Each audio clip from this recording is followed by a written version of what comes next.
Minsan, hindi natin inaasahan na ang taong makakasama natin habang buhay ay hindi pala natin katabi o kababayan, kundi nasa kabilang panig ng mundo. Ganito ang nangyari sa kwento ng isang Pinay na si Marvel Factura at ng kanyang asawa na si Micha na mula sa bansang Slovenia. Marami ang nagulat dahil sa bilis ng kanilang mga kaganapan, mula sa pagkakakilala sa internet hanggang sa pagpapakasal sa loob lamang ng maikling panahon.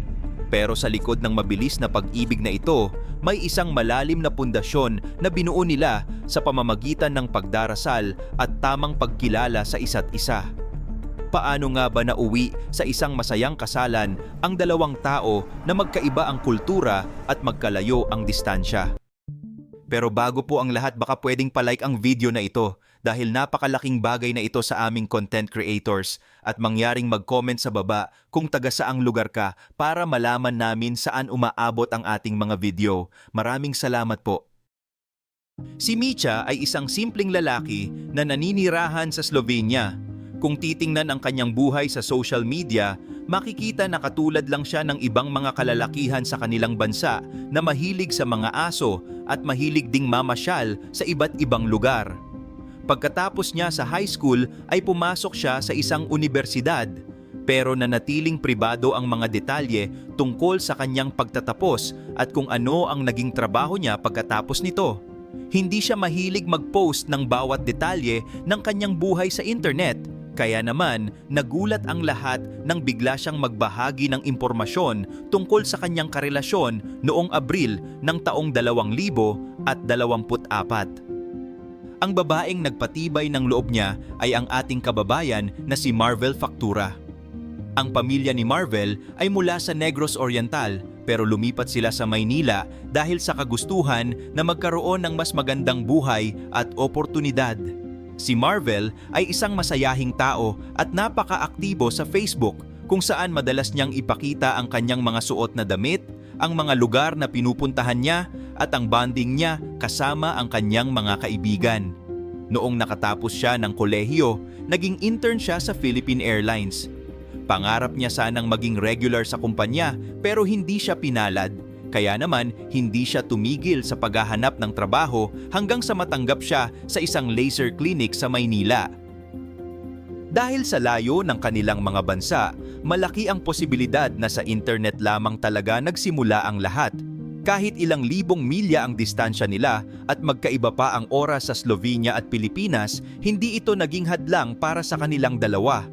Noong nalaman ng pamilya ni Marvel na may kausap siyang dayuhan, ang tanging payo nila ay kilalanin itong mabuti bago magtiwala. Sinunod naman ito ni Marvel at palaging umaabot ng ilang oras ang kanilang pag-uusap. Noong una ay mga simpleng bagay lang ang itinatanong nila sa isa't isa, tulad ng paboritong kulay o pagkain. Pero habang tumatagal ay lumalalim na ang kanilang mga usapan tungkol sa mga pangarap nila sa buhay. Ang mas lalong nagpadikit sa kanilang dalawa ay nang malaman nila na pareho silang may malakas na pananampalataya sa Diyos. Dito na talaga naramdaman ni Micha na si Marvel na ang babaeng gusto niyang makasama, kaya naman agad siyang nag-book ng flight para pumunta dito sa Pilipinas. Noong nakaraang taon, personal na sinundo ni Marvel si Micha sa airport at doon na nagsimula ang kanilang pisikal na pagkikita. Bagamat marami ang humahanga sa itsura ni Micha, para kay Marvel ay mas mahalaga ang kabutihan ng loob at ang pagiging makadiyos ng lalaki. Namasyal silang dalawa sa iba't ibang sikat na lugar sa ating bansa at hindi rin kinalimutan ni Micha na magbigay ng respeto sa pamilya ni Marvel sa pamamagitan ng paglabas sa kanila para kumain. Bago matapos ang araw na iyon, isang malaking sorpresa ang ginawa ni Micha dahil bigla siyang lumuhod at nag-propose kay Marvel sa harap ng kanyang mga mahal sa buhay. Kahit tila napakabilis ng mga pangyayari, naging supportive ang pamilya ni Marvel dahil nakikita naman nila na tapat ang layunin ng dayuhan at masaya ang kanilang anak. 2 linggo matapos nilang i-anunsyo ang kanilang engagement, naganap na ang kanilang civil wedding na dinaluhan ng mga malalapit na kaibigan at kamag-anak. Naniniwala sila na hindi kailangan ng isang magarbong kasalan dahil ang mas mahalaga ay ang pangako nila sa isa't isa na magsasama ng maayos habang buhay. Noong unang linggo ng December noong nakaraang taon, nagsimula na ang huling hakbang para sa pangarap ni Marvel.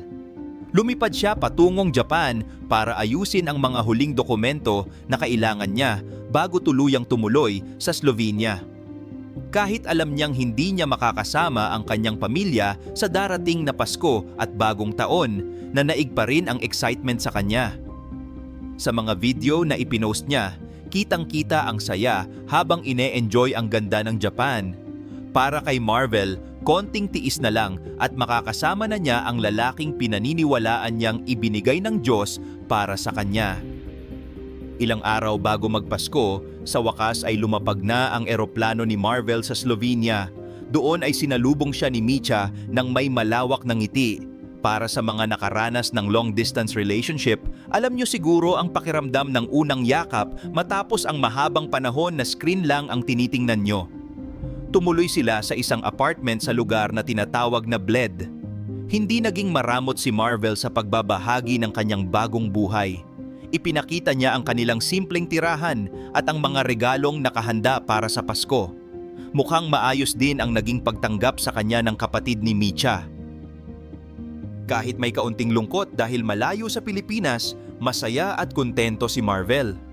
Inisip niya na kapag naka-adjust na siya sa lamig at kultura doon, madali na lang ang bumalik sa atin para magbakasyon. Sa social media naman ni Micha, sinabi niya na ang Pasko ng taong iyon ang pinaka-the best na naranasan niya. Ginawa rin ng dayuhan ang lahat para hindi masyadong ma-miss ni Marvel ang Pilipinas. Binibilhan niya ito ng mga pagkaing Pinoy tulad ng mango graham at chicken wings. Sa huling video ni Marvel, makikita pa siyang masayang sumasayaw habang nagluluto. Sino ang mag-aakala na iyon na pala ang huling beses na makikita ng kanyang pamilya ang kanyang mga ngiti? Noong Enero 8, isang balita ang yumanig sa social media. Si Marvel ay pumanaw na. Dahil kakaunti ang balita sa Pilipinas, sinubukan kong maghanap ng impormasyon sa mga forum sa Slovenia. Doon ko nalaman na huli na pala nating nabalitaan ang nangyari dahil ang krimen ay naganap noong December 29 pa. Isang linggo lang matapos dumating si Marvel sa bansa.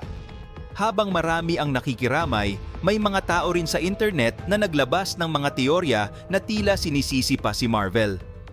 May mga nagsasabi na baka ginamit lang daw ng Pinay ang dayuhan para sa pera o para lang makarating sa Europe, at ito raw ang dahilan kung bakit nagalit ang suspect.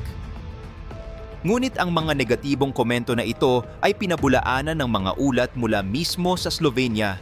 Lumabas sa investigasyon na walang kinalaman ang pera sa nangyari. Ang punot dulo ng lahat ay ang mismong pinagdaraanan ni Micha. Bagamat kilala siya bilang isang guwapo, makadiyos at matagumpay na motivational speaker, may mabigat pala siyang lihim mula sa kanyang kabataan.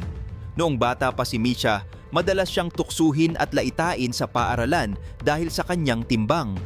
Ang paulit-ulit na pambubuli na ito ang dumurog sa kanyang tiwala sa sarili at nagdulot ng matinding kalungkutan sa loob ng maraming taon. Nagbago lang ang buhay ni Micha noong nasa 20 anyos na siya. Nagdesisyon siyang mag-gym at magkaroon ng disiplina sa katawan. Nagkaroon siya ng muscles at bumalik ang bilib niya sa sarili. Ginamit niya ang kwentong ito para maging inspirasyon sa iba at naging trabaho pa nga niya ang magsalita sa harap ng maraming tao. Pero sa likod ng magandang imahe na ito, tila may mga sugat sa kanyang pagkatao na hindi pa rin pala tuluyang naghihilom. Sa kabila ng mga muscle at magandang imahe na ipinapakita ni Micha sa harap ng kamera, may isang madilim na bahagi ng kanyang pagkatao na hindi nakikita ng publiko. Ayon sa mga ulat mula sa Slovenia, si Micha ay may kasaysayan pala ng paggamit ng mga ipinagbabawal na gamot at mga steroid para mapanatili ang kanyang magandang katawan. Ang paggamit ng mga chemical na ito ay nagkaroon ng masamang epekto sa kanyang isipan na naging dahilan ng kanyang madalas na pagkakaroon ng matinding galit o yung tinatawag nila na mood swings. ang lalaking kilala bilang isang motivational speaker na nagbibigay ng pag-asa sa iba, ay siya palang may dinadalang malaking gulo sa loob ng sarili niyang tahanan. Noong gabi ng Disyembre 29, habang ang marami ay naghahanda para sa pagsalubong ng bagong taon, isang madilim na pangyayari ang naganap sa loob ng kanilang apartment sa Bled.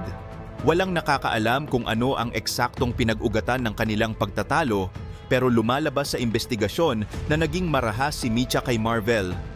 Sa isang iglap, ang sanang masayang simula ng kanilang pagsasama bilang mag-asawa ay nauwi sa isang trahedya. Matapos ang insidente, si Micha mismo ang tumawag sa mga autoridad para iulat ang nangyari, pero huli na ang lahat para sa ating kababayan. Agad na inaresto ng mga pulis sa Slovenia si Micha at dinala sa isang psychiatric hospital dahil sa kanyang hindi maayos na lagay ng mental na kalusugan. Naging napakahirap para sa pamilyang Faktura ang balitang ito, lalo na't malayo sila at hindi agad nila nalaman ang totoong sinapit ni Marvel. Ang mas masakit pa, habang nagluluksa sila, kailangan pa nilang harapin ang mga maling akusasyon ng ibang tao online. Pero dahil sa tulong ng mga autoridad sa Slovenia at ng ating gobyerno, unti-unting lumabas ang katotohanan. Hindi pera o visa ang dahilan ng gulo, kundi ang hindi matatag na kaisipan ni Micha na pinalalapan ng mga ginagamit niyang gamot sa katawan. Ang pangarap ni Marvel na magkaroon ng payapang buhay sa ibang bansa ay naputol dahil sa isang taong akala niya ay sagot sa kanyang mga panalangin. Sa ngayon, ang kaso ni Micha ay nasa ilalim pa rin ng paglilitis sa Slovenia. Marami ang naghihintay ng hustisya para kay Marvel at umaasa na mapapatawan ng kaukulang parusa ang lalaking kumuha sa kanyang buhay.